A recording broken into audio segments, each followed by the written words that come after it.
আমি তো নিজেকে কখনো আম আ তৃতীয় লিঙ্গ বা থার্ড জেন্ডার হিসেবে আইডেন্টিফাই করব না। রাইট? আমি নিজেকে পুরুষ হিসেবে আইডেন্টিফাই করব না। আমি নিজেকে নারী, সিস জেন্ডার নারী হিসেবেও আইডেন্টিফাই করব না। আমি নিজেকে একজন রূপান্তরিত নারী, ট্রান্সজেন্ডার উইমেন হিসেবে আইডেন্টিফাই করব। তাহলে আমার জেন্ডার আইডেন্টিটি হচ্ছে ট্রান্সজেন্ডার উইমেন, রাইট? সো সেইটা তো আমার সেই আইডেন্টিটি তো আমি পাই নাই। আমার তো সেই স্বীকৃতিটা নাই আসলে। তাহলে তোমাদের সাংবিধানিক স্বীকৃতিটা আসলে কি এক্স্যাক্টলি? আমরা নিজেদেরকে যেভাবে মানে আইডেন্টিফাই করছি ওইটার সাথে আমাদের কোনো সাংবিধানিক স্বীকৃতি নাই। হিজড়া কমিউনিটি দিয়ে কি আসলে হোল কমিউনিটিকে ডিফাইন করা সম্ভব বা অ্যাড্রেস করা যায় আর কি? না, জন্মগতভাবে যাদের জেনিটালে প্রবলেম নিয়ে যারা জন্মায় বা কিছু ঝামেলা থাকে বা কিছু সমস্যা থাকে তাদেরকে বলা হয় ইন্টারসেক্স মানুষ। ইন্টারসেক্সের মধ্যে আবার ধরন আছে। ইন্টারসেক্স উইমেন, ইন্টারসেক্স ম্যান, মানে ইন্টারসেক্সের মধ্যে আবার ইন্টারসেক্স নারী আছে, ইন্টারসেক্স পুরুষ আছে। আবার ট্রান্সজেন্ডারের মধ্যে ট্রান্সজেন্ডার নারী আছে, ট্রান্সজেন্ডার পুরুষ আছে। এলজিবিটিকিউ আসলে কি জিনিস আর কি? এলতে হচ্ছে লেসবিয়ান, জিতে হচ্ছে গে, বিতে হচ্ছে বাইসেক্সুয়াল। সাধারণ নারী, সাধারণ পুরুষ এরাই হচ্ছে লেসবিয়ান, গে, বাইসেক্সুয়াল। সাধারণ নারী পুরুষের মধ্যে আছে। They don't have any problem with their gender identity. তাদের প্রবলেমটা কোথায়? তাদের প্রবলেমটা হচ্ছে তাদের সেক্সুয়ালিটিতে। টিতে ট্রান্সজেন্ডার, কিউতে বলা হয় কুয়ার। তাহলে কিউ প্লাসটা কি? প্লাস প্লাস এর বাইরে আরো অনেক ধরনের আইডেন্টিটি আছে। Sexuality is something that it's more of out of box. Transgender তো সমকামিতা না।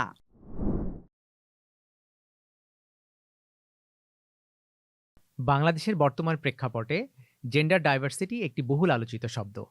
জেন্ডার ডাইভার্সিটি নিয়ে আলাপ করার জন্য আজকে আমরা আমাদের স্টুডিওতে আমন্ত্রণ জানিয়েছি হোচিমিন ইসলামকে। হোচিমিন ইসলাম একজন মানবাধিকার কর্মী এবং তিনি নিজেকে একজন ট্রান্সজেন্ডার ওমেন হিসাবে আইডেন্টিফাই করে থাকেন। আজকে আমরা হোচিমিনের সঙ্গে আড্ডা দিতে দিতে জানার চেষ্টা করব এলজিবিটি কমিউনিটি কি বা ট্রান্স কমিউনিটি আসলে কি জিনিস, বা বাংলাদেশে ট্রান্স কমিউনিটি কিভাবে বসবাস করেন বা তাদের মানবাধিকারগুলো কি কি, সেই বিষয় নিয়ে চলুন আমাদের আড্ডা শুরু করা যাক।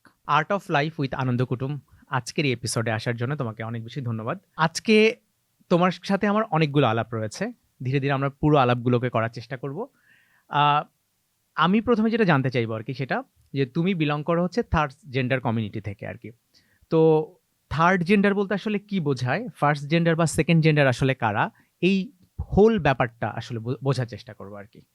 ফার্স্ট অফ অল তোমাকে অনেক অনেক ধন্যবাদ আমাকে মানে এই সময়ে ডাকার জন্য, কথা বলার জন্য। আম, তারপরের কথা যেটা সেটা হচ্ছে যে তুমি যেটা বলছিলে যে থার্ড জেন্ডার, এখন আমি যদি এটা খুব ভালো করে বুঝে বলি তাহলে যেটা হচ্ছে যে আম, রাষ্ট্রের বর্তমান যে স্বীকৃত আহ, যে নথিপত্র যা কিছু আছে ওই কিছুতে তো যদি তুমি দেখো সেটাতেও আসলে থার্ড জেন্ডার নাই, ওখানে বলা আছে হিজড়া। এখন থার্ড জেন্ডার ব্যাপারটা যেটা সেটা হচ্ছে যখন তুমি কাউকে থার্ড জেন্ডার বলছো বা রাষ্ট্র যখন কাউকে থার্ড জেন্ডার বলছে বা কোনো সিস্টেম বা কোনো কিছু যখন কাউকে থার্ড বলছে বলে তার পরিচয় দিচ্ছে, তো তখন যেটা হবে যে ডেফিনেটলি দেয়ার মানে এখানে ফার্স্ট অ্যান্ড সেকেন্ড কেউ আছে। সো সেই ফার্স্ট অ্যান্ড সেকেন্ড কে সেটা কি ডিটারমিন করা হয়েছে, ওইটা কি identified already or it's not identified? যদি সেটা আইডেন্টিফাইড না হয় তখন এই থার্ড জেন্ডার যে শব্দটা এটার ভ্যালিডিটি থাকে না, ভ্যালিডেশন আসে না। আমি যেটা বোঝার চেষ্টা করছি সেটা হচ্ছে যে রাষ্ট্র স্বীকৃত কোনো ডকুমেন্টস আসলে থার্ড জেন্ডার বলা হয় না, রাইট? তুমি যেটা বলছো রাষ্ট্র স্বীকৃত ডকুমেন্ট বলতে যেটা ধরো আমাদের 2013-তে মানে সুপ্রিম কোর্টের ভার্ডিক্ট যেটা ছিল আর কি, সেটাতে মানে বলা ছিল যে হিজড়া একটি থার্ড জেন্ডার বা একটি তৃতীয় লিঙ্গ এরকম করে। সো ওইটা তো একটা ধরো মানে প্রপার ব্যাপারটাও হয় নাই সে সময়, মানে হিজড়া। তোমার দৃষ্টিকোণ থেকে কি বিষয়টা আর কি? আমার দৃষ্টিকোণ থেকে ব্যাপারটা হচ্ছে ধরো আমি আবারও বলছি যে তুমি যখন কাউকে থার্ড বলবা, নাম্বারিং করবা, তখন তোমার সেখানে মানে 3 নাম্বার যদি করে রাখো তুমি, তার মানে তোমার 1-2 কিছু একটা আছে। তো সেই 1-2টা কি আসলে? প্রথম লিঙ্গ কি পুরুষ, দ্বিতীয় লিঙ্গ কি নারী, নাকি প্রথম লিঙ্গ পুরুষ, দ্বিতীয় লিঙ্গ মানে এইটা, হ্যাঁ। সো তোমাকে এই নাম্বারিংটা ঠিক করে করতে হবে। আর কিসের বেসিসে কি মানে পুরুষরা প্রথম হতে পারে বা নারী প্রথম হতে পারে, আর কিসের বেসিসে আমরা তৃতীয় হতে পারি? এই ডিবেটটা কি আসলে এখনো সলভড হয়নি আসলে, যে কিসের ভিত্তিতে নারী আসলে সেকেন্ড, কিসের ভিত্তিতে পুরুষ ফার্স্ট, বা কিসের ভিত্তিতে নারী পুরুষের বাইরে যারা আছে তাদেরকে থার্ড জেন্ডার বলা হচ্ছে?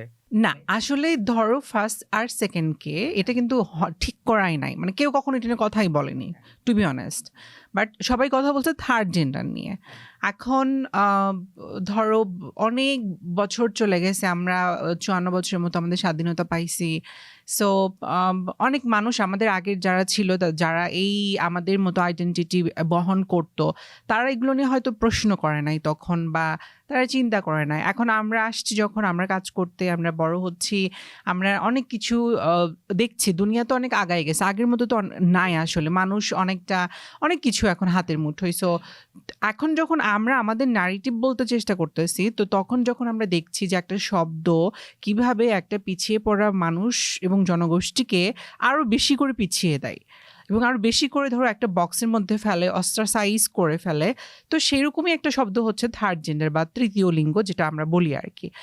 এখানে প্রথমকে দ্বিতীয়কে সেটা ঠিক করা নাই, কিন্তু সবাই বলছে যে তৃতীয় লিঙ্গ, তো তাহলে তৃতীয় কেমনে আসলো আসলে আচ্ছা, ব্যাপারটা? আমি তোমার কথা ধরে আর একটু বোঝার চেষ্টা করি। সেটা হচ্ছে, তুমি বলছো যে আমাদের হাইকোর্টের একটা ভার্ডিক্ট ছিল, সেখানে বলা হয়েছিল হিজড়া কমিউনিটি অবলিক তৃতীয় লিঙ্গ। সো হিজড়া কমিউনিটি অবলিক তৃতীয় লিঙ্গ মানে হিজড়া কমিউনিটি দিয়ে কি আসলে হোল কমিউনিটিকে ডিফাইন করা সম্ভব বা অ্যাড্রেস করা যায় আর কি? না, আচ্ছা, এটা মানে তখন যারা এই রেজুলেশনটা তখন যেভাবে পাস হয়েছিল 2013-তে, বা যারা কাজ করেছিল, মেবি তাদের জানাশোনার কোথাও কমতি ছিল, ঘাটতি ছিল, তারা সেভাবে হয়তো জিনিসগুলোকে ডিগ আউট করে নাই। বা ধরো যখন তুমি একটা কমিউনিটির, মানে আমাদের মতো রাষ্ট্রীয় ব্যবস্থায়, সমাজ ব্যবস্থায় যেটা হয় যে ধরো তুমি যদি কারোর জন্য পলিসি তৈরি করো, সেটা মানে সেই কমিউনিটির মানুষ সেই পলিসি তৈরি করার সময় কিন্তু ইনক্লুডেড সবসময় থাকে না, এটা অনেকটা সময় চাপিয়ে দেওয়া হয়। যে মানে আমরা জানি যারা প্রিভিলেজ গ্রুপ, যাদের লেখাপড়া আছে, যাদের কাস্টের upper caste, upper class, so তারাই কিন্তু এই পলিসিগুলা করে, এবং তারা মনে করে যে আমরা যেভাবে চিন্তা করছি এভাবে দিয়ে দিলে আসলে ওরা খুশি হয়ে যাবে। তাহলে তোমাদের সাংবিধানিক স্বীকৃতিটা আসলে কি এক্স্যাক্টলি? সাংবিধানিক স্বীকৃতির কথা তুমি যদি বলো এখানে, তাহলে আমি যেটা বলবো যে বেসড অন জেন্ডার আইডেন্টিটি আর বেসড অন জেন্ডার সেক্স তুমি যদি বলো, সেই ক্ষেত্রে আমাদের কোনো সাংবিধানিক স্বীকৃতি, আমরা নিজেদেরকে যেভাবে মানে আইডেন্টিফাই করছি ওইটার সাথে আমাদের কোনো সাংবিধানিক স্বীকৃতি নাই। বাট অ্যাজ এ সিটিজেন আমি এই দেশের নাগরিক, সংবিধান আমাকে এই দেশে ইকুয়ালি বাস করার সেই ব্যাপারটা দিয়েছে। যেমন তুমি সংবিধানের, আমাদের বাংলাদেশের সংবিধানে যদি তুমি ২৭ থেকে ২৯ অনুচ্ছেদ পড়ো, তো ওখানে তো খুব স্পষ্ট করে বলা আছে যে রাষ্ট্রের সকল নাগরিক আইনের দৃষ্টিতে সমান, এবং তারা সকল নাগরিক সমান আইনি সুরক্ষা পাওয়ার অধিকার রাখে। এবং সেটা হচ্ছে ওখানে আরো স্পষ্ট করে বলা আছে যে ধর্ম, বর্ণ, জাত এবং লিঙ্গ এবং মানে জন্মস্থানের ভিত্তিতে কাউকে কোনো রকম বৈষম্য করা যাবে না, এবং প্রত্যেকের জীবিকা এবং কর্মসংস্থানের সমান সুযোগ থাকতে হবে। তো এখন আমি যেহেতু মানুষ, সেই মানুষের জায়গা থেকে যদি নিজেকে চিন্তা করি, তাহলে আমার constitution as a human being, as a citizen of this nation, of this country, আমি অ্যাকচুয়ালি এই সমস্ত জিনিসগুলোতে আমার রাইটস ক্লেম করতে পারি। But when it comes to my gender identity, আমার জেন্ডার আইডেন্টিটির জায়গায় আসছি যখন আমি বা আমরা, তখন কিন্তু এটা খুবই গুবলেট একটা জায়গা হয়ে যাচ্ছে। কারণ এই আমাদের এখানে পুরুষ স্বীকৃত লিঙ্গ আছে, নারী স্বীকৃত লিঙ্গ আছে, অনেক সময় তৃতীয় লিঙ্গ বলা হচ্ছে। হিজড়া তো কোনো লিঙ্গ না আসলে, ওটা একটা ট্র্যাডিশন, একটা কালচার আসলে। তো তাহলে আর যে মানুষগুলো আছে তাদের জেন্ডার আইডেন্টিটি কি হবে, তাদের লিঙ্গীয় পরিচয় আসলে কি হবে, সেই জায়গাটা কিন্তু এখনো রাষ্ট্র ক্লিয়ার করেনি। আচ্ছা, আমি যে জায়গাটা একটু বোঝার চেষ্টা করছিলাম সেটা হচ্ছে যে তোমাদেরকে এক ধরনের স্বীকৃতি দেওয়া হয়েছিল, এবং সেই স্বীকৃতির বলে সেটাকে আসলে নাগরিক হিসাবে স্বীকৃতি দেওয়া হয়েছিল। যে স্বীকৃতির বলে হচ্ছে, আমি দেখেছি কিছু নিউজ আর কি, যেখানে হিজড়া কমিউনিটি থেকে এসে হচ্ছে তিনি নির্বাচন করছেন, এমপি নির্বাচনে দাঁড়াচ্ছেন বা চেয়ারম্যান নির্বাচনে দাঁড়াচ্ছেন, কেউ একজন বোধহয় চেয়ারম্যানও হয়েছিলেন আর কি। সো ওই স্বীকৃতিটা আসলে কিসের স্বীকৃতি ছিল আসলে, এক্স্যাক্টলি স্বীকৃতিটা কি ছিল আর কি? যেমন ধরো একজন পুরুষের জন্মগ্রহণ করার পর তো তার আসলে স্বীকৃতির প্রয়োজন হয় না, একজন নারীর জন্মগ্রহণ করার পরে অ্যাজ সিটিজেন তাকে কোনো স্বীকৃতি নেওয়ার প্রয়োজন পড়ে না আর কি। তাহলে একজন ট্রান্স ওমেন বা LGBTQ কমিউনিটির কেউ একজন বা একজন হিজড়া কমিউনিটির কেউ, তাকে আসলে এই স্বীকৃতিটা নিতে হয় কেন আর কি? এক্স্যাক্টলি স্বীকৃতি কি ছিল বা কোনো স্বীকৃতি নেওয়ার প্রয়োজন আছে কিনা আর কি, এটা একটু বোঝার চেষ্টা করছে। এটা আমি আসলেই ক্লিয়ার না আসলে এই জায়গাটা। সো ব্যাপারটা হচ্ছে যে ধরো এই ধরনের আমাদের মতো মানুষ যারা, যেমন তুমি নজরুল ইসলাম ঋতুর কথা বলতে পারো, যে চেয়ারম্যান হয়েছে, বা লাস্ট যে পার্লামেন্ট ইলেকশন হয়েছে সেখানে রংপুরের আমাদের রানী আপা উনি কন্টেস্ট করছিল। সো তাদের আসলে সংবিধানের স্বীকৃতি কি পরিচয় ছিল সেটা তো আমি নিজে ঠিক জানি না, বিকজ ওনাদেরকে জিজ্ঞেস করা হয় নাই। কিন্তু আমি যখন কাজ করতে গেছি, ঘাটতে গেছি, তখন দেখছি যে ধরো কারো নাম রহিম, মানে ইন কেস সাপোজ রহিম নাম, রহিমের সাথে রহিম হিজড়া লেখা, আচ্ছা, বা কারো নাম ধরো সাগর, সাগর হিজড়া লেখা, বা হয়তো বা অনেকের লেখাপড়া নেই তখন সাগরিকা হিজড়া লেখা, মানে নামের সাথে হিজড়া এরকম করে লেখা। এখন যেটা হয়, আমাদের যে ভোটার আইডি কার্ড আমাদেরকে সার্ভ করা হয়, ওখানে কিন্তু লিঙ্গ কোনো অপশন নাই। মানে তুমি যে কার্ডটা হাতে পাচ্ছ সেখানে লিঙ্গ লেখা নাই, বাট ওইটা যখন সিস্টেমে দেওয়া হচ্ছে ফর ব্যাংকিং পারপাসেস বা ধরো আরও অন্য অনেক কিছু করতে গেলে, সার্চ করতে গেলে যখন বড় ডেটাটা চলে আসে তখন হয়তো ওখানে লিঙ্গর অপশনটা থাকে। এবং সেখানে আমি আমার জানা মতে এখনো পর্যন্ত যে ওখানে ধরো নারী পুরুষ আদার্স আছে কিনা আমি সেটা জানি না, থাকতে পারে, কিন্তু ট্রান্স বা আরও যে অন্যান্য জেন্ডার আইডেন্টিটি আছে সেগুলোকে ইনক্লুড করা হয়েছে বলে আমার জানা নাই। কিন্তু আমি কিছুদিন আগে একটা ডিপ্লোম্যাটিক গ্যাদারিংয়ে গিয়েছিলাম, ওখানে ইলেকশন কমিশনার ছিল, উনি বলছিল হ্যাঁ এটা আমাদের তো সলভ হয়ে গেছে, আমরা তো ট্রান্সজেন্ডার হিসেবে এখন আইডেন্টিটি দিচ্ছি আর কি, আইডি কার্ড দিচ্ছি এরকম আর কি। বাট স্টিল আমি কনফিউজ, বিকজ আমি এই ব্যাপারটাকে গ্যাদার করি নাই এখনও। আমি এখনও মানে ভালো করে জানি না যে আসলেই তারা দিচ্ছেন কিনা। এই যে ইলেকশন কমিশনার যে কথাটা বলেছেন, এটা কি উনি ফর্মালি বলেছেন না ইনফর্মালি বলেছেন? ইনফর্মালি বলেছেন। আচ্ছা, আমি আসলে যেটা জানতে চাচ্ছিলাম আর কি এক্স্যাক্টলি, যে তোমাদেরকে আসলে কোনো প্রকার স্বীকৃতি দেওয়া হয়েছে কিনা? কারণ আমি বেশ কিছু নিউজ দেখেছি, if I am not wrong, যে স্বীকৃতি দেওয়া হয়েছে। যদি স্বীকৃতি দেওয়া হয়ে থাকে, স্বীকৃতিটা আসলে কিসের স্বীকৃতি, ওইটা বোঝার চেষ্টা করছিলাম আর কি। স্বীকৃতি দেওয়া হয়েছে বলতে গেলে কি এগুলোতে না মানে অনেক গুবলেট আছে। মানে এখন তুমি স্বীকৃতির কথা কি বলবা? যে ধরো তুমি যদি আমাকে বলো, আমি তো নিজেকে কখনো তৃতীয় লিঙ্গ বা থার্ড জেন্ডার হিসেবে আইডেন্টিফাই করব না, রাইট? আমি নিজেকে পুরুষ হিসেবে আইডেন্টিফাই করব না, আমি নিজেকে নারী, সিস জেন্ডার নারী হিসেবেও আইডেন্টিফাই করব না, আমি নিজেকে একজন রূপান্তরিত নারী, ট্রান্সজেন্ডার উইমেন হিসেবে আইডেন্টিফাই করব। তাহলে আমার জেন্ডার আইডেন্টিটি হচ্ছে ট্রান্সজেন্ডার উইমেন, রাইট? সো সেইটা তো আমার সেই আইডেন্টিটি তো আমি পাই নাই, আমার তো সেই স্বীকৃতিটা নাই আসলে। এখন ইন্টারসেক্স মানুষ আছে যাদেরকে বলা হয় বাংলায় আন্তলিঙ্গের মানুষ। তো আন্তলিঙ্গের মানুষগুলোকে তুমি কি হিসেবে আইডেন্টিফাই করতেছো? আদার্স? আর নাকি তুমি আবার হিজড়া বলতেছো, নাকি তুমি আরো অন্য কিছু বলতেছো? মানে কি বলতেছো? থার্ড জেন্ডার বলতেছো না কি বলতেছো? সো ওরা তো আসলে ধরো ট্রান্সজেন্ডার হিসেবে আইডেন্টিফাই করতে চাইবে না। ইন্টারসেক্স মানুষগুলো যারা আন্তলিঙ্গের মানুষ, ওরা চাইবে ওদেরকে আন্তলিঙ্গ হিসেবেই আইডেন্টিফাই করা হোক। বাট আমাদের সমাজ ব্যবস্থায় একটা কমন ন্যারেটিভ আছে যে মানুষ চিন্তা করতেছে যারা ইন্টারসেক্স, মানে জন্মগতভাবে যারা জন্মাইছে তারাই হিজড়া। আচ্ছা, মানে মেজরিটি অফ দিস মানে পপুলেশন অফ আওয়ার সোসাইটি বলো, আপনাদের দেশের বলো, সো ওরা চিন্তা করে যে মানে জন্মগতভাবে কোনো সমস্যা হয়েছে, দ্যাট মিনস ও হিজড়া হয়ে গেছে। বাট হিজড়া ইজ নট দ্যাট। জন্মগতভাবে যাদের জেনিটালে প্রবলেম নিয়ে যারা জন্মায় বা কিছু ঝামেলা থাকে বা কিছু সমস্যা থাকে, তাদেরকে বলা হয় ইন্টারসেক্স মানুষ। ইন্টারসেক্সের মধ্যে আবার ধরন আছে, ইন্টারসেক্স উইমেন, ইন্টারসেক্স ম্যান, মানে ইন্টারসেক্সের মধ্যে আবার ইন্টারসেক্স নারী আছে, ইন্টারসেক্স পুরুষ আছে, আবার ট্রান্সজেন্ডারের মধ্যে ট্রান্সজেন্ডার নারী আছে, ট্রান্সজেন্ডার পুরুষ আছে।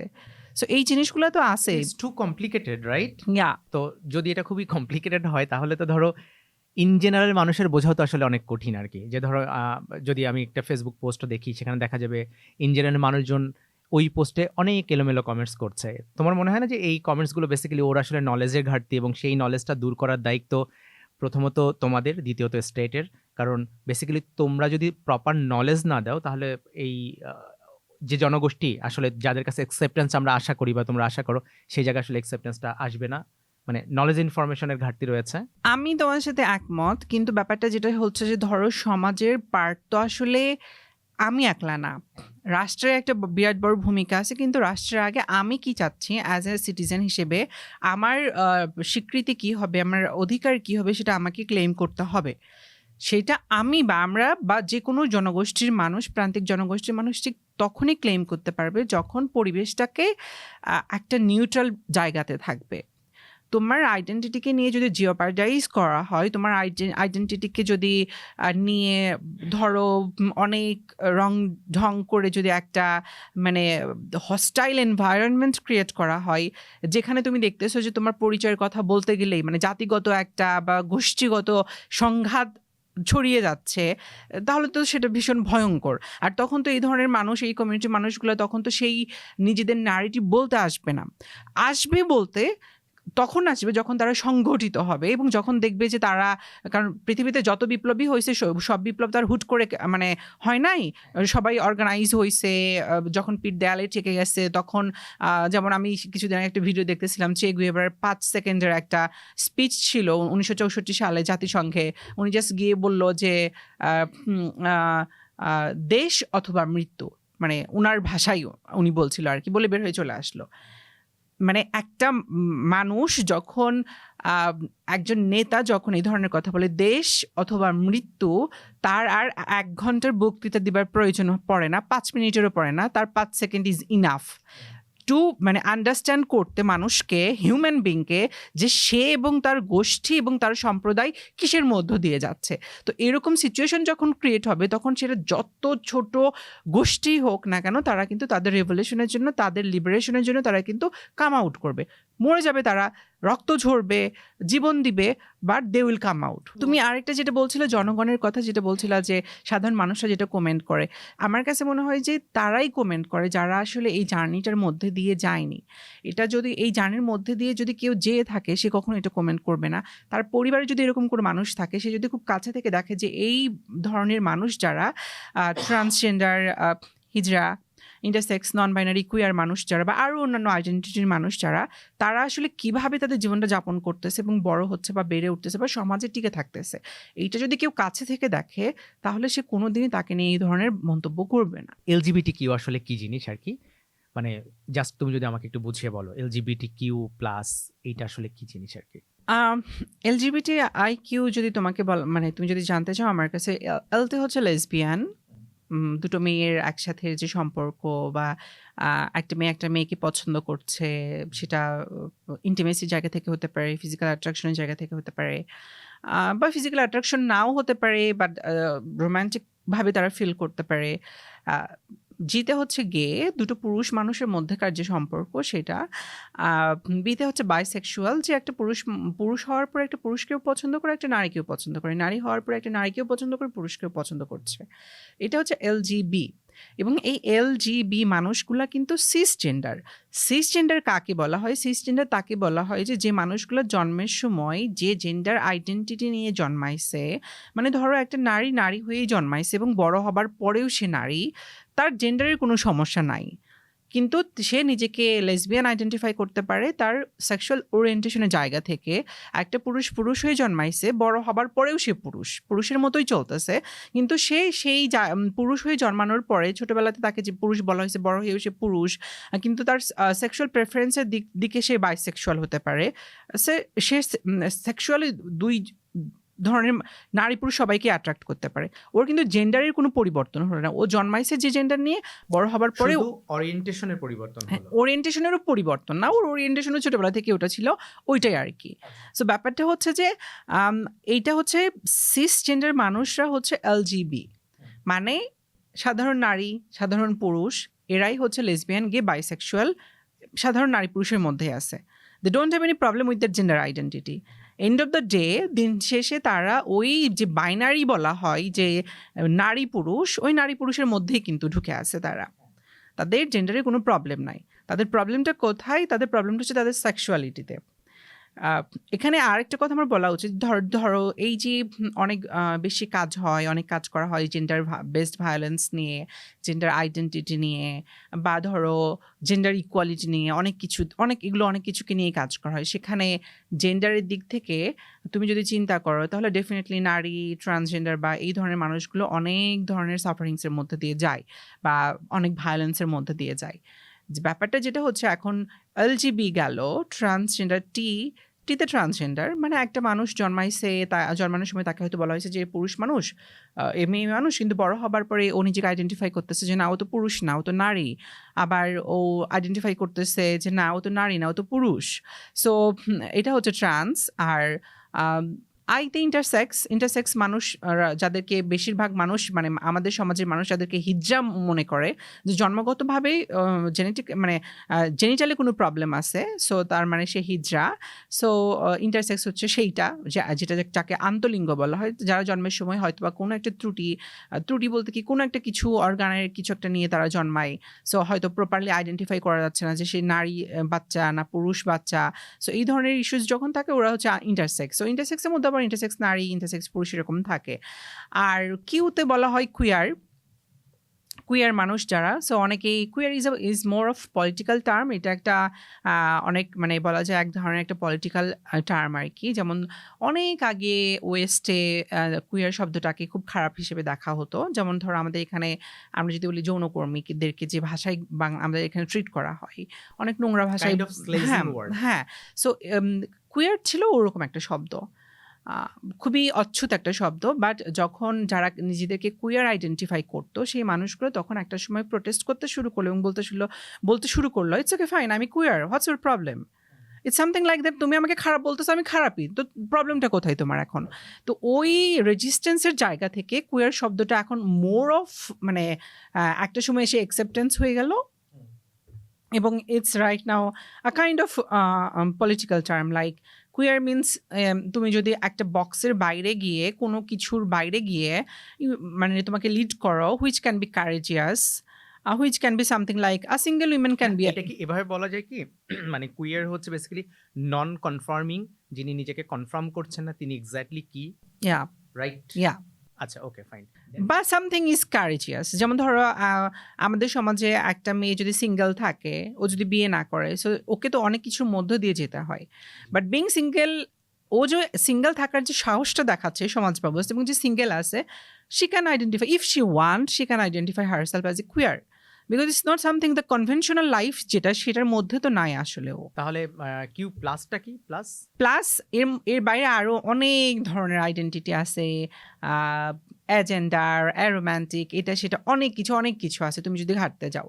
সো দেয়ার ওয়াজ একটা স্কেলই ছিল যে আইডেন্টিটির মানুষ কোথা থেকে কোথায় নিজেকে আইডেন্টিফাই করতে পারে।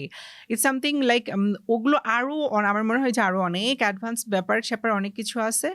যেমন ধরো অ্যাসেক্সুয়াল মানুষ আছে যারা কোনো দিন কারোর উপরে তাদের কোনো সেক্সুয়াল অ্যাট্রাকশন নাই, এরকম অ্যাসেক্সুয়াল মেয়েরা আছে, অ্যাসেক্সুয়াল ছেলেরা আছে। সো ওরা সেক্সুয়ালি কিছুই ফিল করে না আসলে, but they can have love between them, তাদের মধ্যে ভালোবাসা তৈরি হতে পারে।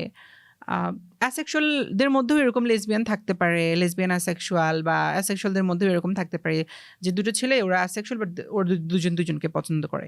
ইটস সামথিং মানে তুমি মানুষের human identity, like gender identity, sexual মানে হিউম্যান সেক্সুয়ালিটি নিয়ে যদি তুমি চিন্তা করো, it's not something that you can put in box. মানে এটাকে তুমি বক্সের মধ্যে ফেলতে পারবে না। Sexuality is something that it's more of out of box. আমি তোমার কথা শুনে যেটা মনে করছি সেটা হচ্ছে যে জেন্ডার আইডেন্টিটির অনেক ভেরিয়েশন আছে। সো অনেক ভেরিয়েশন যদি থাকে এবং প্রপার ওয়েতে যদি জেন্ডার আইডেন্টিটিকে আইডেন্টিফাই না করা যায়, তাহলে সেক্সুয়াল রিপ্রোডাক্টিভ সিস্টেমের সাথে আসলে কোনো কোশ্চেন তৈরি হয় কিনা। কারণ সবার মনে করে, বা ইনফ্যাক্ট অধিকাংশ মানুষই মনে করে এটা, যে সেক্সুয়াল আইডেন্টিটির সাথে রিপ্রোডাক্টিং সিস্টেমের একটা সম্পর্ক রয়েছে। এখন সেক্সুয়াল রিপ্রোডাকশন সিস্টেমের যদি সম্পর্ক থাকে, যদি সেটাকে আইডেন্টিফাই না করা যায়, তাহলে কি আসলে প্রবলেম ক্রিয়েট হয় কিনা আর কি। আমার কাছে মনে হয় যে মানে সেক্সুয়াল আইডেন্টিটির সাথে রিপ্রোডাক্টিভ সিস্টেম বা হেলথ, এটার যে কানেকশন আছে সেটাকে পরবর্তীতে কোনো রিপ্রোডাকশনের জন্য কোনো প্রবলেম ক্রিয়েট করবে কিনা, আমার কাছে এটা একদমই মনে হয় না। বিকজ আমাদের দুনিয়া অনেক আগায় গেছে। এখন এইটা ডিপেন্ড করবে যে কে রিপ্রোডাকশন করবে আর কে রিপ্রোডাকশন করবে না তাদের উপরে। কারণ আমি এরকম মানুষও জানি যারা মানে সমাজের ভাষায় যে যারা সিসজেন্ডার মানুষ এবং যারা not part of LGBTIQ community, একদম পুরুষ মানুষ, একদম নারী বিয়ে করে সংসার করতেছে, but they are not willing to take any kids আর চাইল্ডস, সো তারা রিপ্রোডাক্টিভ মানে রিপ্রোডাকশনে যাবে না, তারা তাদের জীবন তাদের মতো করে পার করবে। আবার দুনিয়াতে এরকম অহরহ ভুরি ভুরি এক্সাম্পল তুমি দেখতে পারবা যে একটা মেয়ে ও নিজেকে আইডেন্টিফাই করে অ্যাজ এ লেসবিয়ান, বাট ও নিজে বাচ্চা রিপ্রোডাক্ট করছে, বিকজ ইউ নো দ্যাট এখন অনেক অনেক সায়েন্স অনেক দূর আগাইছে। সো লাইক সারোগেসি আছে, অনেক কিছু আছে। সো সে বাচ্চা নিচ্ছে বিকজ ওর ডেজায়ার আছে যে ও বাচ্চা নিবে, কিন্তু ওর এই ডিজায়ারটা হয়তো নাই যে ও একটা পুরুষের সাথে সংসার করবে। সো এখন তুমি এগুলাকে যদি অন্য অনেক পার্সপেক্টিভ থেকে এগুলাকে তুমি মানে জেকে ধরতে পারো, বাট সব কিছুর ঊর্ধ্বে একটা মানুষ কি চাচ্ছে সেটাকে তোমাকে চিন্তা করতে হবে অ্যাজ এ হিউম্যান বিং হিসেবে তোমাকে মানুষ কি চাচ্ছে, মানুষের চাওয়াটা কি, এটা you have to think. And সেটা হচ্ছে যে ব্যাপারটা ওরকমই যে it depends on individual choices, যে কে রিপ্রোডাকশন করবে কে রিপ্রোডাকশন করবে না। যেমন ধরো কেরালাতে আছে, খুব বেশি দূরে যেতে হবে না, ওখানে একটা ট্রান্স ম্যান নিজেকে ট্রান্স ম্যান হিসেবে আইডেন্টিফাই করে, বাট হি গট প্রেগনেন্ট, ওর তো বাচ্চা হয়েছে, তাই না? সো দ্য থিং ইজ, এই ধরনের গল্প, এই ধরনের অনেক কিছু আছে। সো তার মানে মানুষ যেভাবে চিন্তা করে যে সবাই লেসবিয়ান হয়ে যাচ্ছে, সবাই গে হয়ে যাচ্ছে, সবাই বাইসেক্সুয়াল হয়ে যাচ্ছে, আর এই সেক্সুয়ালিটিকে মানুষ প্রমোট করতেছে, মানে রিপ্রোডাকশন হুমকির মুখে পড়ে যাবে একসময়। পৃথিবীতে কত মানুষ আছে তুমি চিন্তা করো, পৃথিবী কোথায় চলে না যাচ্ছে। মানে আমি রিসার্চ করতে গিয়ে যেটা বুঝতে পেরেছি, আমি অনেকের ইন্টারভিউ পড়েছি বা অনেকের লেখা পড়েছি, সবাই কিন্তু এটাকে থ্রেটিং ফিল করে এই জন্যে যে যদি এইটাকে প্রমোট করা হয়, LGBTQ প্রমোট করা হয়, রাষ্ট্রীয় স্বীকৃতি দেওয়া হয়, বা এটাকে যদি অ্যাকসেপ্ট করে নেওয়া হয়, তাহলে রিপ্রোডাক্টিং সিস্টেম আসলে থ্রেটেনের মুখে পড়বে। না, এটা থ্রেটেনের মুখে পড়বে না। কেন পড়বে না? আমি তো তোমাকে বললাম, এরকম এক্সাম্পল আছে যে লেসবিয়ান, যে মেয়েটা নিজেকে লেসবিয়ান আইডেন্টিফাই করতেছে, ও তো প্রেগনেন্ট হচ্ছে, ও তো বাচ্চা নিচ্ছে, আছে তো এরকম এক্সাম্পল। ট্রান্স ম্যান যে, সেও কিন্তু বাচ্চা নিচ্ছে, এক্সাম্পল আছে। ট্রান্স উইমেন যে, সে কিন্তু সারোগেসি করে বাচ্চা নিচ্ছে। আবার যে নিজেকে গে আইডেন্টিফাই করে, you don't need to go so far. Karan Johar, you can think about like Bollywood, India, could be close. So, ওর তো দুটো ছেলে আছে, right? So, it's not something যে কেউ lesbian, gay, bisexual, intersex, trans বা আরও অন্যান্য যে সেক্সুয়াল মাইনরিটিস আইডেন্টিটিস বা জেন্ডার আইডেন্টিটিস আছে, এগুলা হইলে মানে রিপ্রোডাকশন হুমকির মুখে পড়ে যাবে। হুমকির মুখে পড়বে না। তুমি যেহেতু LGBTQ কমিউনিটির মোস্টলি হচ্ছে নন সিস ক্যাটাগরি নিয়ে কাজ করো, সো তুমি আসলে সোসাইটির কি আসলে শোনো, মানে LGBTQ সম্পর্কে মানুষের কমন ভুল ধারণাগুলো আসলে কি? কমন, প্রথমত আমি আগে ব্যাপারটা ক্লিয়ার করি, সেটা হচ্ছে যে I am not part of LGB community. আমার মতে that is a cis gender community who are suffering with their sexual liberation. So আমি যেটা বিশ্বাস করি সেটা হচ্ছে যে LGB যারা লেসবিয়ান, গে, বাইসেক্সুয়াল, তারা সিস জেন্ডার মানুষ। দিন শেষে তারা নারী এবং পুরুষ, এবং তাদের প্রবলেমটা কিন্তু জেন্ডার নিয়ে না। কারণ পুরুষ হিসেবে যে সুযোগ সুবিধা ভোগ করার দরকার, পাওয়ার দরকার রাষ্ট্রের কাছ থেকে, সে সেটাই পাচ্ছে। রাষ্ট্রের অনেক বড় বড় ক্ষমতাশালী জায়গাতে এই ধরনের মানুষগুলো আছে, এই ধরনের নারীরা আছে, এই ধরনের পুরুষরা আছে। আমি নাম বলবো না, তুমি খুব ভালো করে একটু চোখ কান খোলামেলা করে যদি এদিক ওদিক দেখো, পেয়ে যাবে সব কিছুকে। সো এই লেসবিয়ান, গে, বাইসেক্সুয়াল মানুষরা, যারা তারা পুরুষ হিসেবে, নারী হিসেবে রাষ্ট্রের সমস্ত সুযোগ সুবিধা ভোগ করছে, পাচ্ছে, এবং পাওয়ার স্ট্রাকচারের সর্বোচ্চ লেভেলে গিয়ে বসেও আছে তারা। আচ্ছা, they don't have any problem with their gender identity, they only just a problem with their sexual identity. They should work on their there are two terms, sexual identity and gender identity. yeah, and those people should work on their sexual liberation. মানে তাদের sexual liberation নিয়ে কাজ করা দরকার। They don't need to work on their gender identity or expression or something, because they are already cisgender people. They are already men and women, which is accepted, quite accepted. এবং তারা পাওয়ার স্ট্রাকচারে সব জায়গাতে আছে। They just have problem with their sexual identity, এবং তাদের ওই sexual liberation নিয়ে তাদের কাজ করা উচিত। আমি কাদের নিয়ে কাজ করি? আমি নিজেকে কি বলে? আমি কাজ করি যারা নন সিস জেন্ডার কমিউনিটির মানুষ, যেমন ধরো ট্রান্স, হিজড়া, ইন্টারসেক্স, নন বাইনারি এবং কুয়ার কমিউনিটি। এই মানুষরা যারা, আমি তাদের জন্য কাজ করি, বিকজ তারা জন্মের সময় তাদেরকে যেভাবে আইডেন্টিফাই করা হয়েছে, জন্মের পরে তারা যখন বড় হয়েছে তারা সেই জায়গাটাতে নাই, তারা সেইটাকে ক্লেম করে না। সো এখানে একটা ব্যাপার আছে যে মাই ভিজিবিলিটি ইজ মাই ভালনারেবিলিটি।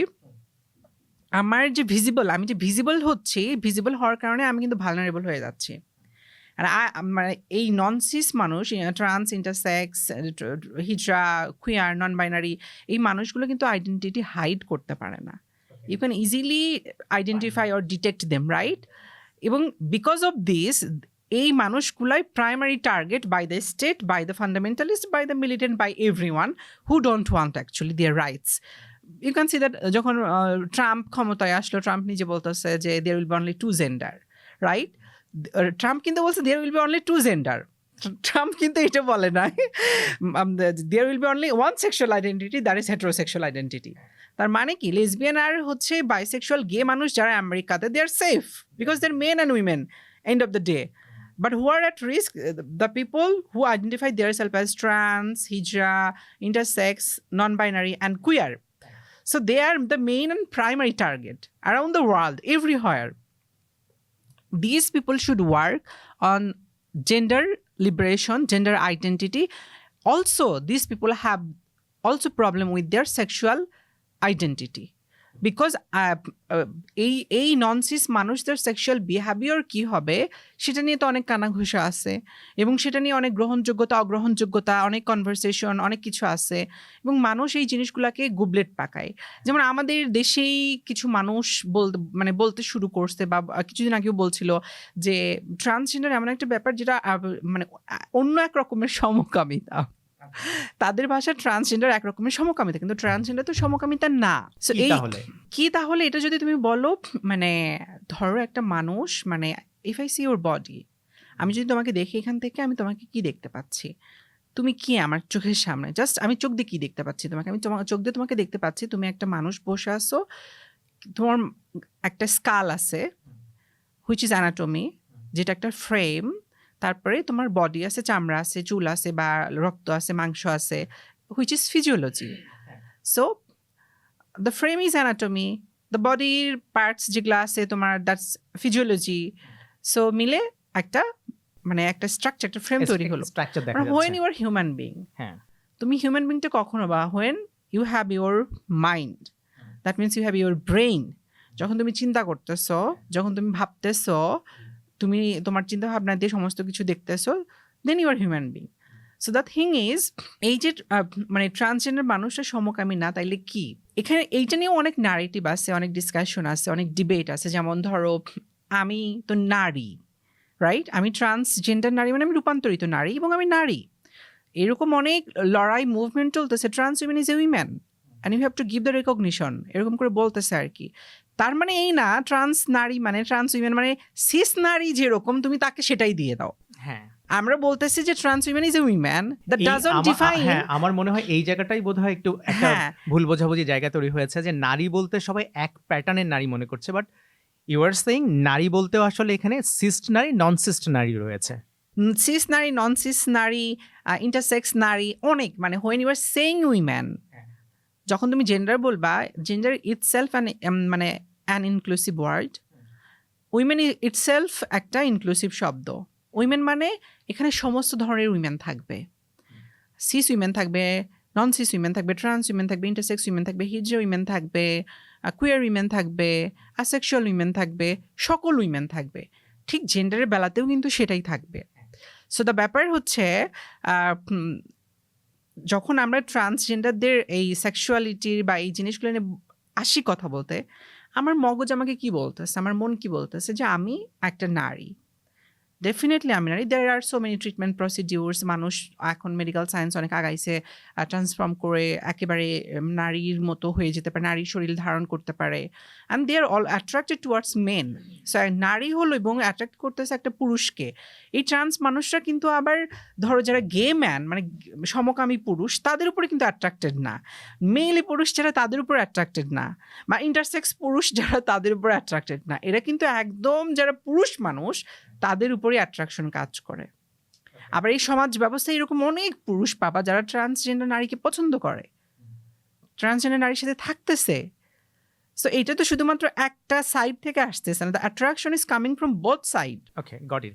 আমার প্রশ্নটা ছিল যে সোসাইটি থেকে কি কি ধরনের ভুল ধারণা রয়েছে তোমাদের সম্পর্কে, বা তোমাদের সম্পর্কে যখন কমেন্ট পাস করা হয়, সেটা স্টেট পর্যায় থেকে হোক, গভর্নমেন্ট পর্যায় থেকে হোক, বা ধরো সোসাইটির জায়গা থেকেই হোক, বা ধরো আদালত থেকেই হোক না কেন আর কি, মানে আইনের ফ্রেমের মধ্যে থেকেই হোক না কেন, তোমাদের সম্পর্কে ইন জেনারেল যে কমেন্টস পাস করা হয় বা যে ধরনের কথা বলা হয়, সেটা কোন কোন জায়গায় কি কি ভুল আসলে আইডেন্টিফাই করো আর কি, তোমাদেরকে কিভাবে বোঝা হয় তোমাদের দৃষ্টিতে? আমার মনে হয় যে এই সমস্ত জায়গাগুলোতে আসলে আমাদের মতো মানুষদের প্রপার রিপ্রেজেন্টেশন নাই। আম আমাদেরকে যখন আমাদের মতো মানুষগুলোকে যখন ডাকা হয় কোনো পলিসি তৈরি করতে, কোনো কিছুতে, যখন আমরা আমাদের কথা বলছি তারা শুনছেন না আমাদের কথা। আমরা যেটা বলছি, আমরা যেভাবে বলছি তারা সেভাবে লিখছেন না, তারা সেভাবে শুনছেন না, তারা সেভাবে কাজও করছেন না। এটার পেছনে অনেকগুলো কারণ থাকতে পারে। তার মধ্যে ওয়ান অফ দ্য কারণ যেটা হচ্ছে আমরা অতটা স্ট্রং না। আমাদের পায়ের তলায় মাটি অতটা মানে শক্ত না যে আমরা স্টেটকে ওইভাবে বুঝাইতে পারতেছি না। পাওয়ার যারা হোল্ড করে তাদেরকে আমরা বুঝাইতে পারতেছি না যে this is right and this is wrong. তো আমাকে কিছু চাপিয়ে দিতে পারেন না আপনি। আমার পরিচয় এটা, আমি এই দেশের নাগরিক, এই মাটিতে জন্মাইছি আমি। সো আমাকে আমার বাঁচার অধিকার আছে আমার মতো করে। আমি যদি কাউকে হার্ম না করি, কাউকে ফোর্স না করি, কারো কিছু যদি না করি, আমি আমার মতো বাঁচতে পারি। সেই অধিকারটুকু আমার সংবিধান আমাকে দেয়। বেসিক্যালি আসলে স্টিগমা গুলো বা কি কি প্রতিবন্ধকতা ফেস করা হয়, মানে তোমরা ফেস করো? স্টিগমা, প্রতিবন্ধকতা তো সব জায়গা, মানে সব ক্ষেত্রেই আছে আমাদের জীবনে। আমি জাস্ট তোমার কাছ থেকে জানতে চাই কি কি প্রতিবন্ধকতা এক্স্যাক্টলি তোমরা ফেস করো, যেটা ধরো একজন নারী বা পুরুষ করে না। বাড়ি থেকে বের করে দেওয়া, যখন আইডেন্টিফাই করতেছে কেউ নিজেকে হিজড়া, ট্রান্স, তখন কিন্তু তাকে বাসা থেকে বের করে দিচ্ছে। বিকজ বাসাতে রাখা বিশাল বড় সমস্যা হয়ে যায়, মানে শেল্টারলেস। হ্যাঁ, তারপরে লেখাপড়া নাই, যখন বাড়ি থেকে বের করে দিচ্ছে তখন সে পড়তে পারছে না। বেসিক রাইটস অফ এডুকেশন এটা হ্যাম্পার্ড হচ্ছে। And the health care system is not inclusive. Health care সিস্টেমে তুমি যদি মানে দেখো, definitely the whole medical system in this world exist like, মানে বেসড অন দ্য মেল ডমিনেশনের জায়গা থেকে। মেলরা কিন্তু ডমিনেট করে দ্য গ্লোবাল হেলথ। সো আমি যখন পাবলিক হেলথ পড়ছি তখন আমি জানতে পারছি যে অ্যান্টিবায়োটিকটা একটা নারীকে পুশ করা হচ্ছে আফটার সিজার বা আরও অন্য অনেক ট্রিটমেন্ট হতে পারে, ওই অ্যান্টিবায়োটিকটা tested on men's body, that's not tested on women's body, that's not particularly prepared for the women's body actually. So এরকম অনেক so many drugs are using which tested on men's body and which is appropriate for men's body, but those drugs are also giving to the women's bodies. But when it comes to the trans bodies, when it comes to a different gender identities people, they definitely have some kind of a different kind of things they need actually in terms of healthcare system. Maybe আমাদের মতো এরকম একটা রাষ্ট্র ব্যবস্থায় যেখানে আমাদের economy এত strong না, তুমি ওই জিনিসগুলোকে আনতে, গ্লোবালি তো আসলে এইভাবে এত ভালো করে দেখা হচ্ছে না, হয় না।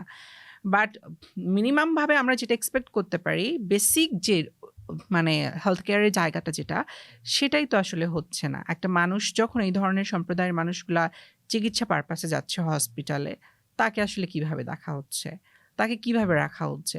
যেমন ধরো একটা ট্রান্সজেন্ডার নারী যে একটা চিকিৎসা সেবা নিতে গেল একটা হসপিটালে, সে তো পুরুষদের ওয়ার্ডে থাকবে না, ডেফিনেটলি না। আবার নারীদের ওয়ার্ডে রাখলে নারীটা কমফোর্ট ফিল করবে না। তাহলে তার জায়গাটা কোথায়? সেই জায়গাটা কি আমরা তৈরি করতে পারিনি, তো সেখানেও তো আসলে নাই।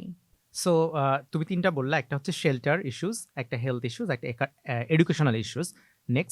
নেক্সট এমপ্লয়মেন্টের জায়গা আছে। তুমি ধরো কেউ যদি কষ্ট করে কোনোভাবে পড়াশোনাও শেষ করে আসে, অ্যাকর্ডিং টু এডুকেশন কোয়ালিফিকেশন বা সমস্ত কিছু মিলায়ও দেখবা যে সব কিছু ঠিকঠাক থাকার পরে, because of the gender identity, he or she is not getting any kind of job, any kind of things.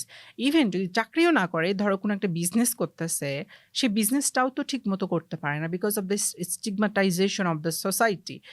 যেমন একজন ফুড কোর্ট করতো, বলা হচ্ছে যে হ্যাঁ, ও তো হিজড়া হাতে খাবার যে খাবে সে হিজড়া হয়ে যাবে, ওকে, মানে তার ঘরে হিজড়া জন্মাবে। ভয়াবহ ব্যাপার। সো দিজ আর দ্য স্টিগমাস, মানে এইভাবেই তো চলতেছে সবকিছু।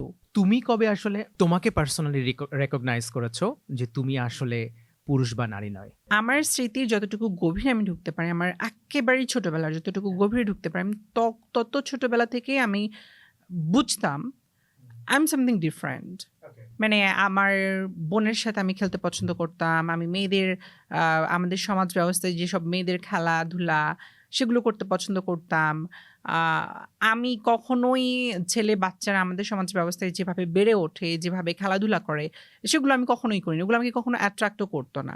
আর I was always attraction towards আমার বড় বোন ছিল, বড় বোনের পোশাক আশাক, আমার মায়ের শাড়ি, ওড়না, সো ওইসবের উপর আমার একটা অ্যাট্রাকশন ছিল। সো আমাকে যদি বলো যে আমি কখন আইডেন্টিফাই করছি, if I look back to my childhood, যত ডিপে আমি যেতে পারি তত ডিপে আমি নিজেকে আইডেন্টিফাই করতে পারি, this is me actually.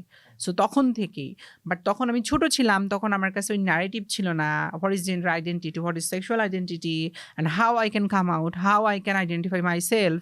And ওই সময় তো আসলে আমাদের দেশের প্রেক্ষাপটে আমাদের মা বাবারাও তো আসলে অতটা অ্যাওয়ার ছিল না যে একটা বাচ্চা বড় হচ্ছে, তার আসলে মানসিক, শারীরিক বা এই জিনিসগুলো আসলে কিভাবে যাচ্ছে। সো তারাও তো আসলে ওইভাবে এই জিনিসগুলাকে ডিগ আউট করে নাই, আসলে বুঝতে চেষ্টা করে নাই। So they are very happy to see that a boy born in their home, so তাকে তারা একটা ছেলে জন্মাইছে, ছেলের মতো করে বড় করতে হবে। তো ঠিক কত বড় হওয়ার পরে তোমার মনে হলো যে no, I am not boy? এটা তো আমার ছোটবেলা থেকেই মনে হতো। I always felt that no, this is not me. Like আমাকে যেভাবে ট্রিট করা তুমি হচ্ছে, এটা তোমার ফিল হতো ছোটবেলা থেকে, তুমি কখন এটাকে বলতে শুরু করলে সোসাইটিকে যে no, you are recognizing me wrong? এটা কখন তুমি বলা শুরু করলে? এইটা আমাকে তুমি যদি বলো, এই রেজিস্ট্যান্সটা কিন্তু আমি আমার ছোটবেলা থেকে আসছে, তখন থেকে আসছে। বিকজ আমি হাড়ি পাতিল খেলতেছি, মেয়েদের খেলা খেলতেছি, আমাকে জোর করে পাঠানো হচ্ছে যে যা ফুটবল খেলে আয় বা ক্রিকেট খেল, আমাকে জোর করে পাঠানো হচ্ছে। I was not feeling anything from my inside. ওই ছোটবেলাটাতেই আমার কিছুই আসতেছিল না যে আমি বলে যে পা দিয়ে শর্ট করবো বা ক্রিকেটের ব্যাটটা যে হাতে ধরবো। আমার কাছে শরীর অসাড় হয়ে আসতো যখন আমার হাতে এগুলো দিত, ওকে। because I was not comfortable with those things. I was more comfortable পুতুল নিয়ে খেলা করো, তারপরে হচ্ছে ওড়না দিয়ে শাড়ি বানাও, শাড়ি বানায় পরো। সো ওগুলোই তো আমার কাছে খুব কমফোর্টেবল লাগতো। তারপরে আস্তে আস্তে করে স্কুলে গেছি, তারপরে কলেজে গেছি। ওই সময়গুলোতেও তো আমার এই নেচারগুলো যায় নাই। ওই সময়ে তো আমার এই নেচারই ছিল, লুকাই লুকাইয়া লিপস্টিক পরা, তারপর বাবা হয়তো দেখে ফেলতো, ধরে মারতো, কেন আমি এটা করতেছি, দিস ইজ নট ওকে। তুমি পার্সোনালি তোমার ফ্যামিলির সাথে কানেক্টেড এখনো? আ আ বলতে গেলে মানে একটা পোরশনের সাথে কানেক্টেড, আর একটা পোরশনের সাথে কানেক্টেড না। একদম বাবা মা? আমার বাবা মারা গেছে 2013-তে। সো আমার বাবা নাই, আমার মা আছে। মার সাথে আমি কানেক্টেড, কথাবার্তা সবকিছু চলে হয়। মানে আমার একটা বোন আছে, বোনের সাথে আমি নট কানেক্টেড। তোমাদের সোসাইটিতে এমন কি হয় যে আসলে ধরো বেসিক্যালি ট্রান্সজেন্ডার কিন্তু ফ্যামিলি তাকে অ্যাকসেপ্ট করে নিয়েছে, ফ্যামিলি তাকে বিলং করছে, সেও ফ্যামিলিকে বিলং করছে, ফ্যামিলিতে যাওয়ার তার স্পেস আছে, একই সাথে ফ্যামিলির যে অ্যাসেট ডাইভার্স ডিস্ট্রিবিউট যখন হয় আর কি, স্প্লিট যখন হয়, তখন তার হিস্সা যেটা প্রাপ্য তাকে দিয়ে দেওয়া হয়। এরকম কখনো কি হয়েছে বা এরকম হয়? I don't see any successful story of this, যে ধরো পুরোপুরি ফ্যামিলি অ্যাকসেপ্ট করছে, যাওয়া আসা করতেছে, বা অ্যাসেট যখন প্রপার্টি যখন ভাগ হচ্ছে, তার ছেলে ভাইয়ের মতো বা মেয়ে বোনের মতো করে তাকেও দেওয়া হচ্ছে। সো এরকম কোনো সাকসেস স্টোরি আজ পর্যন্ত আমার জানা নাই, মানে আমার নিজেরই তো নাই আসলে। সো ব্যাপারটা হচ্ছে যেটা, সেটা যে ইটস ভেরি ডিফিকাল্ট, এটা নাই আসলে, এরকম নাই। হয়তো বা ধরো যেটা করে সর্বোচ্চ, যে একটা সময় এসে যখন দেখে যে ও হ্যাঁ, ও তো লেখাপড়া করছে, কোনো একটা কাজ করতেছে ভদ্রভাবে, ও রাস্তায় টাকা তুলতে যায়নি, মানে ওই জিনিসগুলোকে তো খুবই খারাপ করে দেখা হয়। বাট রাস্তায় একটা মানুষ টাকা তুলতে যায় কখন, তার যখন পিঠ দেয়ালে থেকে থেকে যায় যখন, সো হ্যাঁ। যখন দেখে যে হ্যাঁ খুব কাজ করতেছে বা চাকরি করতেছে, তখন হয়তো বললো যে ঠিক আছে হ্যাঁ আসো, ওই তো বাসায় যাওয়া আসা হচ্ছে। বাট বাসায় যে যাওয়া আসা হচ্ছে, বাট একটা ফিলিংস তো অলওয়েজ থাকে ফ্যামিলি থেকে, something is wrong, something is not মানে পারফেক্ট, একটা অদৃশ্য বাউন্ডারি থাকে। হ্যাঁ একটা দূরত্ব, একটা গ্যাপ থাকে, and you can sense it. If you are human being, তুমি ওটা সেন্স করতেই পারবা। এবং এই যে হাহাকারটা, মানে ধরো তুমি মায়ের বাচ্চা, একটা সময় পর্যন্ত মা তোমাকে কোলে পিঠে বুকের দুধ দিয়ে বড় করছে, তারপর একটা সময় গিয়ে যখন তুমি তোমাকে আবিষ্কার করলা নিজের মতো করে বাঁচার জন্য, তখন সেই মাই সেই কোলে তোমাকে নিচ্ছে না, সেই মাই তোমাকে স্বীকার করতেছে না, বা যদি স্বীকারও করে, সেই স্বীকারের মধ্যেও তুমি দেখতে পাচ্ছ একটা অদৃশ্য বাধা, যে বাধা তোমার কাছে খুব ভালোভাবে প্রতীয়মান। যদি কেউ নিজেকে চেঞ্জ করতে চায় আর কি, সে কি আসলে চেঞ্জের সুযোগটা পায়? মানে সেই চেঞ্জের সুযোগ পাওয়ার জন্য তাকে আসলে কতগুলি স্টেপ পাড়ি দিতে হয় আর কি, এটা একটু বোঝা দরকার। চেঞ্জের সুযোগ তো আসলে সবাই পায় না। যেমন ধরো ট্রান্সজেন্ডার মানুষ বা হিজড়া মানুষ যারা, সো এখানে একটা ব্যাপার আছে, ট্রান্স আর হিজড়ার মধ্যে কিন্তু ওরকম কোনো ডিফারেন্স নাই। দ্য ডিফারেন্স ইজ অনলি যে হিজড়া একটা কালচারাল আইডেন্টিটি বা একটা ট্র্যাডিশন, আর ট্রান্সজেন্ডার একটা জেন্ডার আইডেন্টিটি। এছাড়া কিন্তু আর কোনো ডিফারেন্স নাই। আহ, এখন আমাদের হিজড়া আপারা বা আমাদের ট্রান্স বোনেরা, ওরা আসলে সবাই কি ট্রান্সফরমেশনের সুযোগ পাচ্ছে না, because it's very expensive. Medical যে সিস্টেমটা সেটা এখনো অতটা, May I know how much expensive is it? It is? এটা না অ্যাকচুয়ালি আই কান সে দ্যাট ধরো এইটা এত লাখ টাকা বা এত হাজার টাকা, আমি এটা বলতে পারবো না। The transformation is depend on individual person. একটা মানুষের মানে it's like a shop. Person to person হ্যাঁ, vary করে। এটা একটা দোকানের মতো। সো তুমি which things you want to change and how you want to change, মানে তুমি কি কি চেঞ্জ করতে চাচ্ছ, এবং মানে তোমার চেঞ্জিং এর যে ম্যাটেরিয়ালসটা তুমি সেটা কিরকম চাও। সো ডিফারেন্ট রেঞ্জের হতে পারে, রেঞ্জে থাকতে পারে। ইটস সামথিং লাইক, এটাকে সংক্ষেপে একটা মানে বলে GAT, gender affirmative therapy. So it's something like তোমাকে একটা দোকানের মতো আছে, you have to go there, তুমি এটা চুজ করতে পারো, এটার দাম এত, এটার দাম এত, তারপরে তুমি সেটা পিক করতে পারো, and you can go with that process, that treatment procedures and all the things, it depends. সোসাইটিতে এখন বডি ট্রান্সফরমেশন তো বেশ জনপ্রিয় হয়েছে। যারা ধরো কেউ হয়তো চাচ্ছে তার নাকটা একটু ভিন্ন করবে, ঠোঁটটা একটু ভিন্ন করবে, বা বডির কোনো একটা পার্টস হয়তো একটু ভিন্ন করবে, একরকম আছে সে হয়তো অন্যরকম চায় আর কি। এটা তো মোটামুটি অ্যাকসেপ্টেবল হয়ে উঠেছে। তো এইটার সাথে কি কোনো কানেকশন আছে যে এই কি বলবো, ট্রান্স কমিউনিটি সেম অ্যাকসেপ্টেন্সকে আসলে পাচ্ছে কিনা বা পাবে কিনা, বা এর সাথে কি কোনো কানেক্টিভিটি খুঁজে পাও তুমি? কানেক্টিভিটি তো ডেফিনেটলি আছে, বাট অ্যাকসেপ্টেন্সের কথা যদি বলো তুমি, একটা মেয়ে যখন তার রাইনোপ্লাস্টি করতেছে, নাকটা চিকন করে ফেলতেছে, একটা মেয়ে যখন তার জ লাইনের হাড় কেটে খুবই একেবারে ভি শেপ করতেছে, বা ধরো টামি টাক করতেছে, আরও অনেক ধরনের ট্রিটমেন্ট প্রসিডিউর আছে which is very accepted by the society.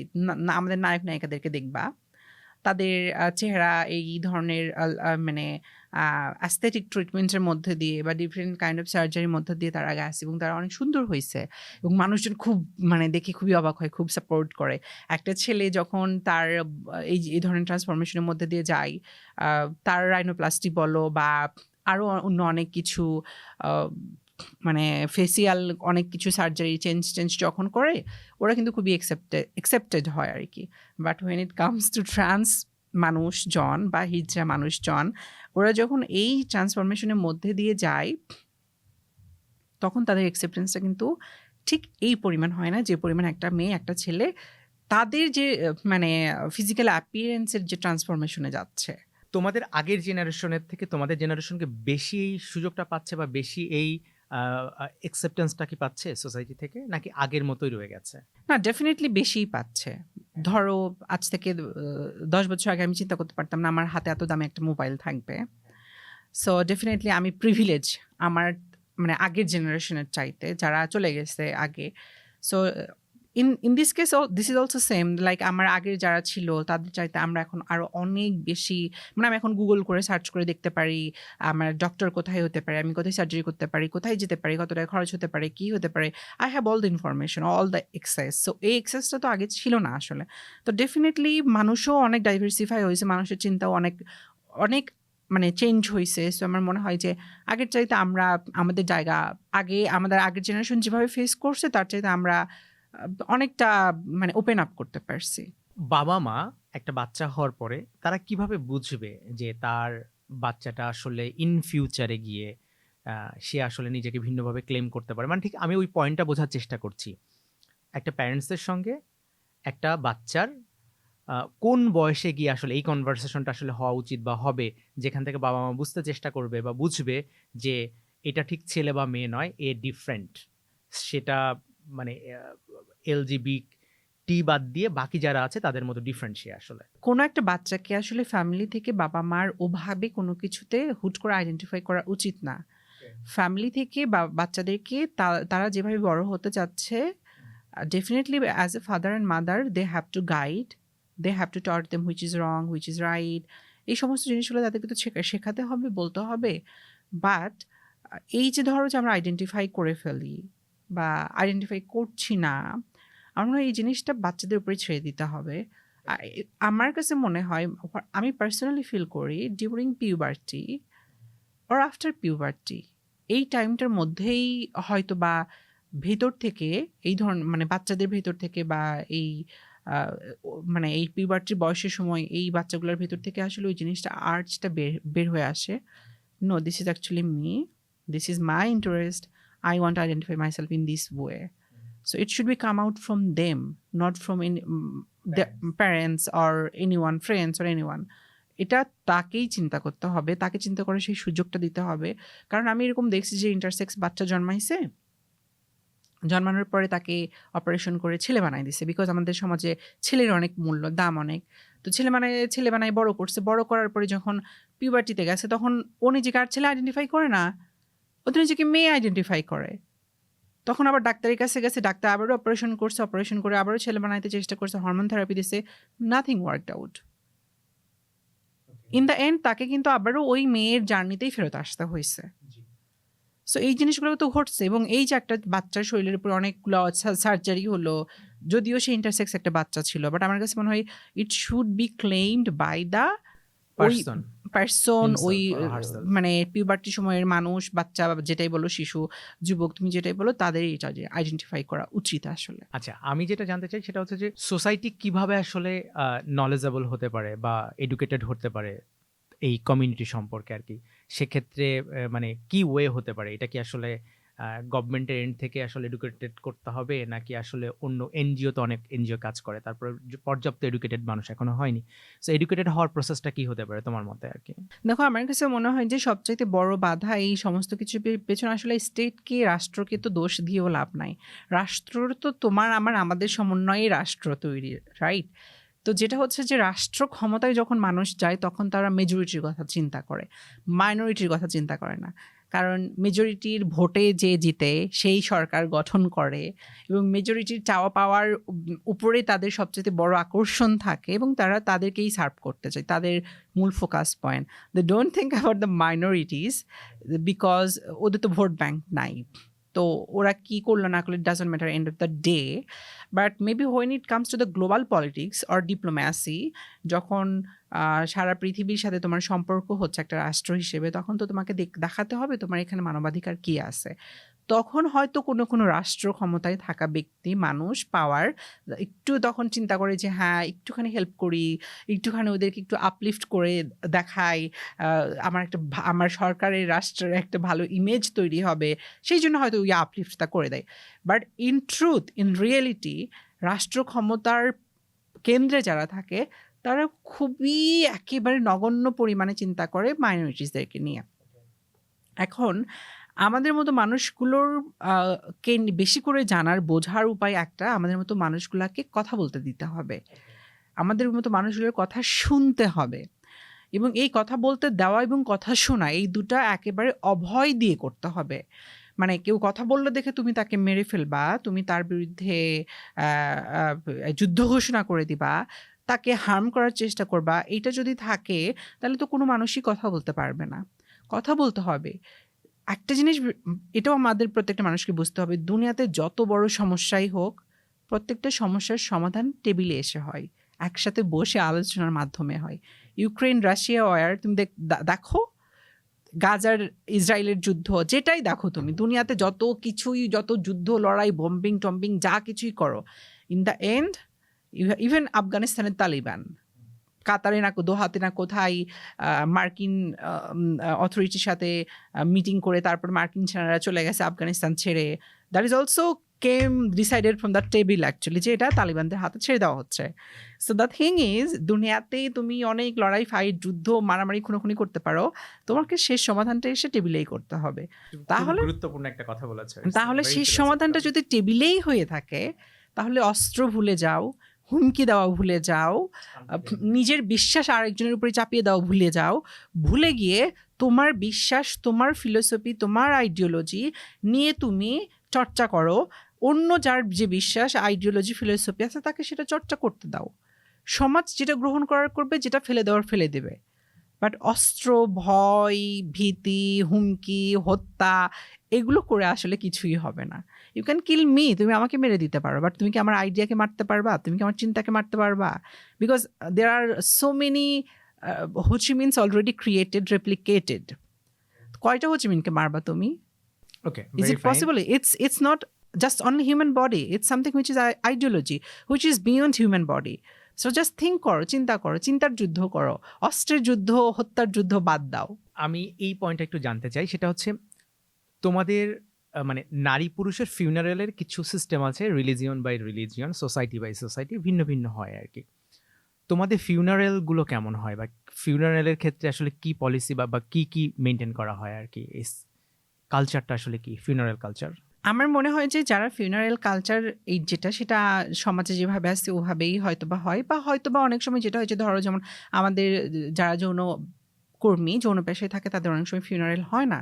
এরকম তো অনেক ইতিহাস আছে, অহরহই আছে, যে নদীতে ফেলে দিছে, লাশ ভেসে চলে গেছে, বিকজ কোথাও মাটি দিতে পারছে না, সৎকার করতে পারতেছে না। সো এরকম তো আছে, তাই না? আবার তুমি দেখো আসমা আব্বাসীর কথা যদি আমি বলি, পাকিস্তানের মানবাধিকার কর্মী, সে কিন্তু মরে যাবার আগে বলে গিয়েছিল যে তাকে যেন তার মানে নারী সহযোদ্ধারা তার খাটিয়া ধরে কবরে নামায়। নারীরাই কিন্তু সেই কাজটা করছে, তাই না? হুইচ ইজ মানে পাকিস্তানের মতো একটা জায়গাতে এরকম একটা ঘটনা, মানে ইটস ভেরি ইন্সপিরেশনাল, রাইট? তো আমার কাছে মনে হচ্ছে ফিউনারেল প্রসেস যেটা, এটাও অনেকটা ব্যক্তি মানুষের ইচ্ছার উপর নির্ভর করতে পারে। যেমন আমি নিজে চাই, আমি যখন মারা যাব, আমি আমার যারা মানে আমার ফেলো অ্যাক্টিভিস্ট যারা আছে, আমি তাদেরকে বলছি যে আই ওয়ান্ট যে তোমরা আমাকে আমার সৎকারটা করবা। এমনি ইন জেনারেল কি হয়? বাট ইন জেনারেল যেটা হয়, আমার মনে হয় যে যে ধরো মেয়েদের মতো করে থাকে, তাকে মেয়েদের মতো করেই ফিউনারেল করা হচ্ছে, যে পুরুষের মতো চলতেছে তাকে পুরুষের মতো করে ফিউনারেল করা হচ্ছে। ওকে, ফাইন। আমি মোটামুটি শেষের দিকে চলে এসেছি। আমার লাস্ট প্রশ্নটা হচ্ছে যে ধরো একজন হেটারোসেক্সুয়াল পারসন যদি কাউকে ভালোবাসে, সে যে ধরনের ফিল করে এলজিবিটি কিউ কমিউনিটিতে, যে আসলে একটু ভিন্ন, সে যখন কাউকে ভালোবাসে, সে কি আসলে একই রকম ফিল করে? তাদের ফিলিংসের পার্থক্য আসলে কি হয় হোয়েন ইট ইজ ইন মানে ইন টার্মস অফ লাভ? তখন এটা কি হয় আসলে এক্স্যাক্টলি? আমি এখানে দুটো দিক থেকে কথা বলবো। একটা হচ্ছে, প্রথম, লাভ ইজ লাভ, ভালোবাসার অনুভূতি আমার মনে হয় যে প্রত্যেকটা মানুষের একই রকম হয়। সো ভালোবাসার অনুভূতির মধ্যে কোনো ডিফারেন্স নাই, যদি সেটা ভালোবাসা হয়, যদি লাভ হয়। এখন ভালোবাসার আবার অনেক রকমও আছে। কেউ যদি ভালো না বাসতেই সে শুধুমাত্র ধরো ইন্টিমেসি চিন্তা করতে থাকে, তাহলে সেই ভালোবাসা অন্যরকম। আর when it comes to the love, তখন লাভই হয় আর কি। আর আর অন্য যে দিক থেকে আমি কথা বলতে চাই, যে এই যে ধরো হেটারোসেক্সুয়াল মানুষ যদি আমাদের মতো ট্রান্সজেন্ডার কাউকে ভালোবাসে, to be honest, to be frank, মানে তুমি যদি খুব ভালো করে চিন্তা করো, হেটারোসেক্সুয়াল বলে আসলে কিছুই নাই। If you dig down to the sexuality, human sexuality, heterosexual বলে যদি কিছুই থাকতো, তাহলে আমি যে পুরুষটাকে পছন্দ করতেছি, সে তো একটা হেটারোসেক্সুয়াল পুরুষ, সে তো গে না। হয় he is also liking me, সে আমাকেও পছন্দ করতেছে, তখন কি আর সে হেটারোসেক্সুয়াল থাকলো না তো? মানে সো দ্য থিং ইজ, মানে আমার কাছে মনে হয় যে এই যে ধরো মানে এই মার্জিনালাইজড মানুষগুলোর এগেনস্টে সবচেয়ে বড় ফোর্সটা কিন্তু হেটারোসেক্সুয়াল মানুষরা, because they are afraid of their identity, because they are very insecure regarding their sexual identity. That is why they want to suppress these marginalized people. The reality is no one is heterosexual. If really they were heterosexual, তারা যদি সত্যি heterosexual হতো, তাহলে তারা এই গুটি কয়েক marginalised মানুষকে সাপ্রেসড করতো না। তারা এটা চিন্তা করতো, ভাই আমি তো এটাই, আমি আমাদের সংখ্যা বেশি, আমাদের রিপ্রোডাকশনের ঝামেলা নাই, আমাদের কোনো কিছুতেই ঝামেলা নাই। But the reality is different, quite different. That is why like এই ধরনের ডিসক্রিমিনেশন বা সাপ্রেশন তৈরি হয়। Thank you so much Hochimin, তোমার সাথে আড্ডা দিয়ে আসলেই খুব ভালো লাগলো। অনেক কিছু শিখলাম, অনেক কিছু জানলাম, এবং আমার বিশ্বাস যে আমার অডিয়েন্স যারা আজকে তোমাকে শুনেছে, তারাও অনেক কিছু আসলে নতুন করে জানবে, নতুন করে ভাবতে শুরু করবে, এবং পজিটিভলি ভাবতে শুরু করবে বলে আমার বিশ্বাস আর কি। একদম শেষে এসে যদি তুমি আমার অডিয়েন্সকে কিছু বলতে চাও আর কি। তোমাকে ধন্যবাদ, তুমি এরকম দারুণ একটা পডকাস্ট করতেছো, সো অনেক মানুষ আসতেছে, আমাকেও রাখছো। So I am really feeling so happy যে আমি এতগুলা কথা বলতে পারলাম। আর অডিয়েন্সকে আমি যদি বলতে চাই, আমি জাস্ট এটাই বলবো যে just be empathetic with the human beings. So only human beings or any kind of animal? I think any kind of life. So we also need to think about গাছ টাছ নিয়ে চিন্তা করতে হবে আমাদেরকে। সো আমার কাছে মনে হয় যে সবচেয়ে ভালো জিনিসটা হচ্ছে don't be judgmental. Try to be non-judgmental. Try to understand every situation, every humans or animals or whatever the life exists in this universe.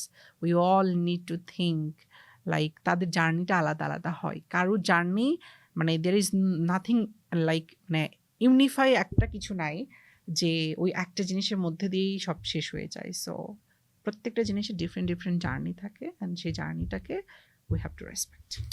Thank you so much আমার পডকাস্টে আসার জন্য। আমাদের আবার কখনো কথা হবে। Thank you.